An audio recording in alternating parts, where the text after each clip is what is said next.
So Emma Kirwan, who reads the news with us here every day, would you believe she's such a fan of yours that she baked a flapjack cake in the likeness of Murderbot? Which is... No, really? We reacted the exact same way. Hi, Emma. Come on, this is Alex. Hi, Alex, this is Emma. Hey, Emma, Alex. did you bring in the cake itself? Open the box. Let's have a look. In which is Emma's It's like a Rice Krispie cake. Rice Krispie cake of Murderbot. Murderbot. What do you think? Virgin Radio. Our guest has joined us at the top of the tower. Alexander Skarsgård, welcome. Thank you so much for having Thank you me. for being here. So it's really good to see you. People will know you from Succession, from Big Little Lies, or Lee, or The Northman, or whatever it might be. But you're here to talk about many things, including your Apple TV Plus release, Murderbot. What a peculiar, intriguing prospect of a TV show this is. We'll get to that in a second. We met once before because you were in Ireland promoting a film called War on Everyone some years ago. I think it was about in 2016. It feels like 100 years ago. Yeah, I think we shot it in 16, so maybe it was 16 or 17 it came out, something like that. And you'd spent some time there and filming again with the Northman. We shot the Northman in and around Belfast, yeah. Beautiful part of the world. Oh, it was incredible. We were there, during the lockdown, so unfortunately I didn't get to enjoy the nightlife and or the restaurants of Belfast, but I think it's just as well for your liver. Probably, and it helped me focus on the job actually, and not get distracted. That's a great film, by the way, Northman. Thank you. A lot of congratulations on that too. But let's talk about Murderbot, because this is you are an intriguing human being, because your career choices and your choices of TV and film and today jumpers are just brave and different, and I just love the direction you take with all of these things. So talk to us about Murderbot. What can people expect? Well, Murderbot is a sci-fi action adventure, but centered around this character called Murderbot, or it calls itself Murderbot. It's an android, artificial super intelligent, but with organic components, who has been able to hack its own governor module and gain independence, but it has to conceal the fact that it has autonomy to the humans that it's been assigned to protect, because it's worried that if they find out that it's gone rogue, they're gonna call the company that owns the android and scrap it. Yes. So it has to do that, but it's also realized then when it hacked its governor module, it was able to tap into the entertainment channels on the satellites. So it has given itself the name Murderbot, and in the inner monologue, it talks a lot about these adventures that it's going to go on, but it ends up procrastinating and just watching premium quality entertainment. Binging, basically. Yeah. It's primarily a show called The Rise and Fall of Sanctuary Moon, which is like a space soap opera, which is a show within the show. So it's a show about procrastination, basically. Yeah. Bringing humanity to technology as well. Yeah. I love that, because I was watching it going, this is psychotic Star Trek. I was just like, it's based on a book series called The Murderbot Diaries.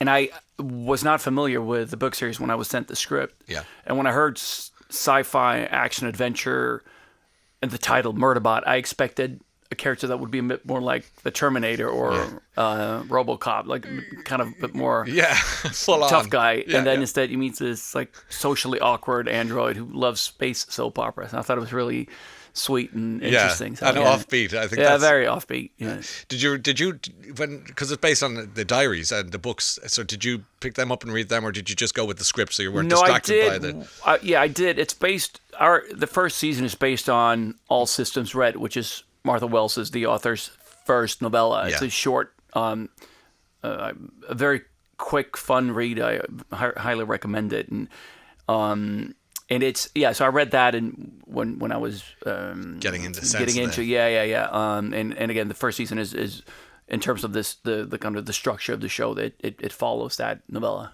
Yeah, and it looks like a nice bunch of people around you as well. I got the sense you probably enjoyed hanging out with. Oh, they were lovely. So the other actors they do play humans. Yes, and they play. It's basically a group of space hippies. So Murderbot finds itself protecting a bunch of humans that are very different. In the first scene of the first episode, you see how Murderbot is normally treated by the clients it's been assigned to protect, and it's treated like dirt. Yeah, it's treated like a piece of equipment basically. But these guys are are very different. They are, like I said, space hippies, and they are very tactile, and they want to hug Murderbot and bring Murderbot into the camaraderie, and it makes a socially awkward Murderbot very, very, very uncomfortable. And slowly, over the course of the season, it starts to form, reluctantly starts to form these relationships, this connection with the group. Murderbot is a very distinctive-looking robot. He's kind of like one of the sort of sick toys from Toy Story. You know, the ones that maybe got thrown away. There's a sweetness within that. But I also like, and it's also like, it's the cheapest version of a security unit in this world that we've created. So it's not the badass. You see some security units that are definitely way more advanced than the Murderbot. Murderbot is like the low rent, cheap version. He's like a jalopy of a car, right? And it was a lot of fun when we were like coming up with the design, because you want it to look like someone. It's built for security, so it needs to be able to look like it could beat someone up.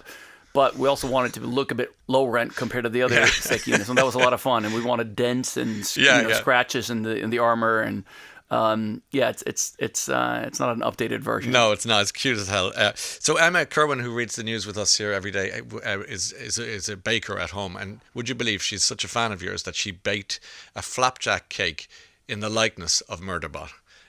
Which is no, really, we reacted the exact same way, and we'll bring her in. Do you want to bring her in now? Can I introduce her to her? I'd love to. Emma has a picture of the cake here. Hi, Emma. Come on, this is Alex. Hi, Alex, this is Emma. Hey, Emma, Alex. did you bring in the cake itself? It's here. Oh, please. Is that the cake? Can you? The cake. So I've just started. Come onto the microphone a little bit, Yeah. And in tribute to Murderbot. Wow. You've made this. So just to explain to everyone, Emma is handing Alex a box within which, open the box, let's have a look, in which is Emma's. It's got a little bit jetting out at the bottom. Handiwork, and this is is it flapjack? Yeah, it's like a Rice Krispie cake. A Rice Krispie cake of Murderbot. What do you think? I think you're. It's uncanny. It's uncanny. If you're an extraordinary artist. Thank you so much. If Picasso was a baker, I think he'd probably have a go at this. This must have taken you all night. Yeah. All afternoon yesterday. Yeah. It's prepping. It's stuck together with butter. As well. Wow. I mean, but this is terrible for a radio. That's okay. We are. Can you post a photo of this on your social media or something? Because I think the listeners need to see this. Let's take a break and take some music, and then we'll get the pictures. We'll put them up online. Alex, stay where you are, and we're going to make you eat that live in a minute. Alexander Skarsgård are still with us today. He's just finished the cake, which was amazing. He gobbled it up in one sitting, which was amazing. Alex, how are you feeling? Mind blown. I mean, it had like a Mona Lisa quality, the smile, a mysterious smile on the cake. And actually, wherever you walked in the room, the cake was still looking at you. I feel like from inside it's looking at me now, from deep in my guts. In your soul, maybe. Yeah, it's staring into the dark void that is my soul. Into the abyss. Isn't it amazing, the power of cake and baking? Yeah, thank you very much for that. Much appreciated. It was a lovely gesture. We had fun with that. The pictures are now there and out into the wild. I met somebody from Sweden yesterday, and I said, "Oh, you're from Sweden. I'm interviewing Alexander Skarsgård tomorrow." And she said, "Who?" I said, "Alexander Skarsgård." She said, "I don't." I said, "How do you mean you don't know who Alexander? He's one of the most famous people in the world, let alone in Sweden." She said, "Are you talking about Alexander Skarsgård?" And I said, "Yes."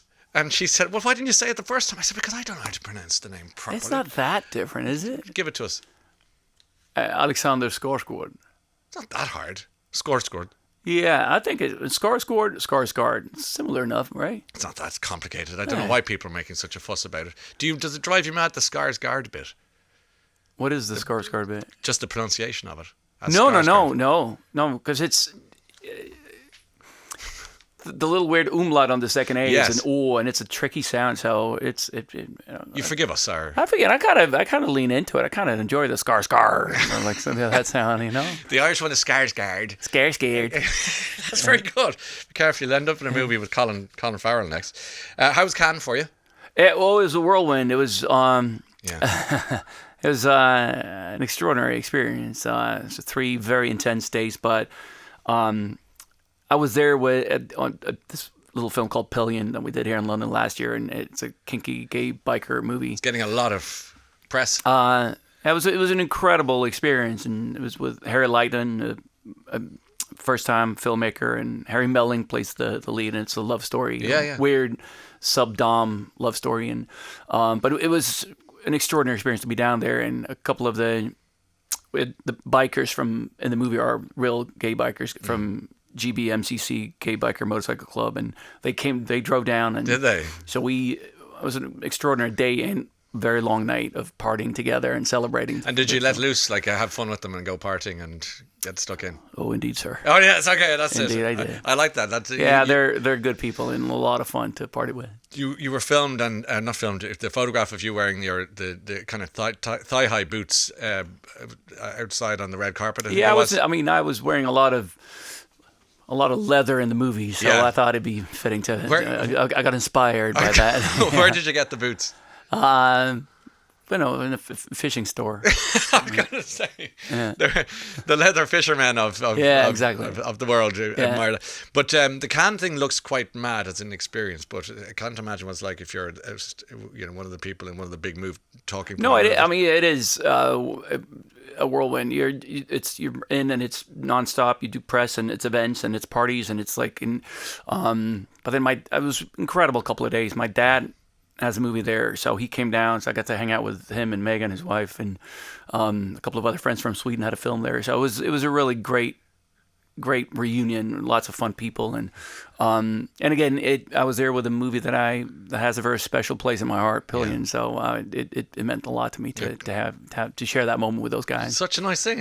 I was special. Family affair. All the bikers. Yeah. A few drinks at night. A few shots were had. And it was fun. Great. Fun it was to great do. fun. It's been lovely to have you on the show, Alex, and thanks for coming to see us today. Congratulations on Murderbot. Oh, much appreciated. Honestly, which is streaming. Thank you again for the cake. Yeah. Listen, we only aim to enhance your experience in this building, let alone this city. You sure did. Well, you see what happens next time. Boots. Murderbot's streaming on Apple TV Plus, and it stars Alexander Skarsgård and a cast of thousands, and you're going to enjoy it tremendously. Skarsgård. Alexander Skarsgård. Alexander Skarsgård. Exactly. You're welcome. Thank you for being here. Skarsgård.